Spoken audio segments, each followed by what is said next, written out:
fait, vous avez mentionné tout au début le domaine de l'économie numérique est aussi un domaine que les deux parties souhaitaient travailler ensemble. Donc concrètement, c'est dans quel sens? En fait, la Chine, aujourd'hui, est plus développée que l'Europe sur le numérique. C'est un fait, une réalité. Nous avons, là aussi, créé un nouveau mécanisme de dialogue entre le gouvernement chinois et la Commission européenne à très haut niveau. Et la première réunion s'est tenue il y a 2 semaines. Nous parlons de tout.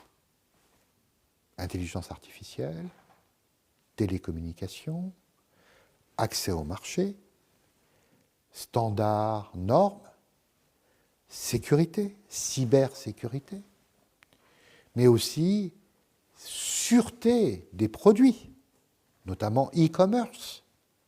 Et donc sur tous ces sujets, nous avons une longue liste sur laquelle nous avons commencé à dialoguer avec les administrations chinoises pour aboutir, nous l'espérons, à des progrès en matière de convergence entre les préoccupations européennes et les préoccupations chinoises. Alors, vous avez mentionné cet accord sur les investissements et on voit que les deux parties ont montré vraiment leur volonté de conclure cet accord le plus rapidement possible. Donc, quelles sont les avancées? Parce qu'on sait que cet accord ne date pas d'hier, donc il y avait une longue processus de discussion. Quelles sont les avancées jusqu'ici? Cela fait 7 ans que nous discutons. Et je crois, comme beaucoup de monde, des deux côtés, qu'il faut conclure. Donc, les dirigeants ont confirmé, lundi 14 septembre, leur volonté partagée de conclure. Mais pas de conclure à n'importe quel prix. Il faut que cet accord, comme l'a dit la présidente de la Commission européenne, soit de valeur. Que ça apporte des bénéfices aux Européens.